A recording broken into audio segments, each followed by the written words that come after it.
ओम नमः शिवाय। जय श्री महाकाल। देखिए, शुक्रवार का विशेष दिन आ गया ही और ये दिन समर्पित होता है माता लक्ष्मी जी को।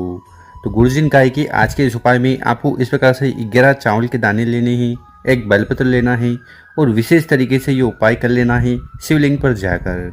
इस उपाय करने के बाद धन संपदा में वृद्धि होगी, आपकी कैसी भी कामना है, इच्छा है, वो पूर्ण होगी और जीवन की सारी समस्या समाप्त होगी। तो शुक्रवार को करने के लिए गुरुजी ने बहुत ही अचूक उपाय बताया है। कैसे करना है वो तो हम बताएंगे। उसके पहले इस वीडियो को लाइक कर दें, चैनल पर नए हो सब्सक्राइब कर दें और कम से कम 3 लोगों के साथ इस वीडियो को जरूर शेयर करें, उन लोगों की मदद करें। तो जानते हैं गुरुजी द्वारा बताया गया पहला उपाय। विशेषकर ये उपाय क्यों करना है। देखिए, इस उपाय करने के बाद आपके सारे कार्य बनने लगेंगे, ठीक है। साथ ही साथ आपकी कैसी भी कामना है वो पूर्ण होगी। अब वो कामना चाहे धन संपदा में वृद्धि को लेकर हो, आपके व्यापार में, नौकरी में तरक्की को लेकर हो, ठीक है, और घर में सुख शांति को लेकर हो। तो चलो उपाय के लिए क्या क्या सामग्री की जरूरत है वो देख लीजिए। सबसे पहले आपको लेने हैं चावल के दाने। कितने चावल के दाने लेने हैं तो आपको इस प्रकार से 11 चावल के दाने लेने हैं और ये अक्षत होने चाहिए। कहने का मतलब है कि कहीं से खंडित टूटे फूटे ना हो। साथ ही साथ आपको इस प्रकार से एक तांबे का लोटा लेना है और उस तांबे के लोटे में आपको अपने घर से, अपने किचन से शुद्ध जल भर लेना है। इसी के साथ आपको जो अगली सामग्री लेनी है वो है बेलपत्र। कितने बेलपत्र की जरूरत है, मात्र एक बेलपत्र लीजिएगा और ये जो बेलपत्र लो ना, ये कहीं से खंडित टूटा फूटा नहीं होना चाहिए, क्योंकि गुरुजी कहते हैं कि शिवलिंग पर कोई भी खंडित चीज समर्पित नहीं की जाती। तो इस प्रकार से बताई गई सामग्री को लेकर भगवान भोलेनाथ के मंदिर में आपको चले जाना है। सुबह करना चाहो उपाय सुबह कर लीजिएगा या शाम को समय मिले तो शाम को भी जा सकते हो। और शिव मंदिर में जाकर उत्तर दिशा की तरफ मुंह कर सबसे पहले बैठ जाना है। देखिए, शिवलिंग के ऊपर चावल का उपाय करने से आपकी जो आर्थिक स्थिति है, धन से जुड़ी समस्या आ रही है, वो समाप्त होती है। बेलपत्र को उपाय करने से आपकी जो भी कामना है, इच्छा है, दिल की बात है, वो पूर्ण होती है। तो इस वाले उपाय में सबसे पहले करना क्या है कि आपके पास से 11 चावल के दाने, ठीक है, तो एक एक चावल के दाने को उठाना है और इस जल के लोटे में मिला लेना है, ठीक है। इसके बाद आपके पास जो एक बेलपत्र है उसको उठाना है और अपने सीधे वाले हाथ में इस प्रकार से उस बेलपत्र को रख लेना है। बेलपत्र की जो बड़ी पत्ती है वो शिवलिंग की तरफ होगी और जो डंडी है वो आपकी तरफ होगी, ठीक। उसके बाद आपके पास जो तांबे का लोटा है जिसमें आपने 11 चावल के दाने डाले थे, उस तांबे के लोटे को उठाना है और अपने सीधे वाले हाथ में जहाँ पर बेलपत्र रखा है उसके ऊपर उस तांबे के लोटे को रख लेना है। देखिए, गुरुजी ने कहा है कि अगर आपके घर के आसपास शिव मंदिर है, ठीक, तो ये उपाय अपने घर से भी कर सकते हो। और शिव मंदिर में जाकर सबसे पहले उस तांबे के लोटे को उठाना है और धीरे धीरे कर पूरा जल शिवलिंग के ऊपर उड़ेल देना है, समर्पित कर देना है।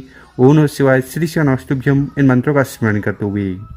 साथ ही साथ जो 11 चावल के दाने हैं उनको भी आपको शिवलिंग के ऊपर अर्पित कर देना है, ठीक। उसके बाद आपके पास जो एक बेलपत्र है उसको उठाना है और अपनी जो दिल की बात है, कामना है, उसका स्मरण करते हुए उस बेलपत्र को माता अशोक सुंदरी वाली जगह पर समर्पित कर देना है। देखिए, दोनों जलाधारी के बीच में ये जो मोटी सी लाइन है, यही माता अशोक सुंदरी की जगह है। यहाँ पर आपको बेलपत्र समर्पित कर देना है। बेलपत्र की डंडी होगी जलाधारी की तरफ, बड़ी पत्ती होगी शिवलिंग की तरफ, ठीक। इस प्रकार से दोनों सामग्री समर्पित करने के बाद आपको शिवलिंग के पास बैठकर अपना नाम और गोत्र का उच्चारण करते हुए माता अशोक सुंदरी जी और भगवान भोलेनाथ से प्रार्थना करना है। आपके जितने भी कार्य अटके जा रहे हैं उन्हें पूर्ण करें। साथ ही साथ जीवन में सुख शांति और समृद्धि लाएं और आपकी जो भी कामना है, इच्छा है, दिल की बात है, उन्हें पूर्ण करें, चाहे वो धन संपदा में वृद्धि को लेकर हो या व्यापार को लेकर हो। तो कामना पूर्ति के लिए गुरुजी ने अचूक उपाय बताया है, पहला वाला उपाय जरूर करिएगा। अब जानते हैं गुरुजी द्वारा बताया गया दूसरा उपाय। विशेषकर ये उपाय आपको लक्ष्मी प्राप्ति के लिए करना है। देखिए, बहुत सारे लोग परेशान रहते हैं कि हमारे घर में माता लक्ष्मी जी का वास नहीं है, धन दान से जुड़ी समस्या हमारे जीवन में लगातार आ रही है, एक एक रुपया कमाने के लिए हम बहुत ज़्यादा प्रयत्न कर रहे हैं, फिर भी धन प्राप्ति नहीं हो पा रही है। तो आपकी कौन सी भी आर्थिक स्थिति खराब चल रही है ना, तो उसके लिए आपको ये दूसरा उपाय जरूर करना है। इस वाले उपाय के लिए जो सबसे पहले सामग्री आपको चाहिए वो है दुर्वा, ठीक है। आपके घर के आसपास जो घास आती है ना, ठीक है, उसी को दुर्वा बोलते हैं। तो आपको इस प्रकार से एक बंडल दुर्वा ले लेना है। साथ ही साथ जो अगली सामग्री है वो है दूध। देखिए, जब भी दूध की बात हो तो आपको कच्चा दूध लेना है, ऐसा दूध जो एक बार भी गर्म ना किया गया हो। और वो कोशिश करिएगा कि अगर आपको गाय का दूध मिल जाए तो सर्वोत्तम होगा। तो कितना लेना है, 1 कटोरा या उससे कम मिल जाए तो भी काफ़ी है। साथ ही साथ आपको इस प्रकार से एक स्टील का लोटा भी लेना है, ठीक है। स्टील का लोटा लेकर उसमें आपको अपने घर से, किचन से जल भर लेना है। जल भर लिया, उसके बाद जो आगे हमने आपको कच्चा दूध बताया है उसको उठाना है, इस जल के लोटे में सम्मिलित कर लेना है। और एक बंडल दुर्वा का था, ठीक है, उसको उठाकर भी आपको जल के लोटे में डाल देना है और इस प्रकार से आपको स्टील का लोटा तैयार कर लेना। देखिए इस उपाय की सबसे अच्छी बात तो ये है कि इस उपाय को आप अपने घर से ही कर सकते हो। घर से कहाँ? देखिए अगर आपके घर में इस प्रकार से विष्णु जी का कोई भी स्वरूप हो, जैसे मूर्ति हो, पोस्टर हो, लड्डू गोपाल हो, तो उनके समक्ष आपको ये उपाय करना है। ठीक है, तो इस वाले उपाय में सबसे पहले आपको इस प्रकार से एक लकड़ी का पटिया तैयार कर लेना। ठीक, लकड़ी का पटिया तैयार कर लिया। उसके बाद आपके पास जो भी कपड़ा हो, लाल कपड़ा हो तो इस प्रकार से आपको लाल कपड़ा बिछा देना है उस पट्टी के ऊपर। लाल कपड़ा नहीं है तो जो पीला कपड़ा है ना, वो पीला कपड़ा भी बिछा सकते हो। ठीक है, तो इस प्रकार से पटिया तैयार कर लीजिएगा। उसके बाद लड्डू गोपाल हुए या विष्णु जी की कोई भी मूर्ति हो, उसको आपको उस पटिया पर रख देनी है।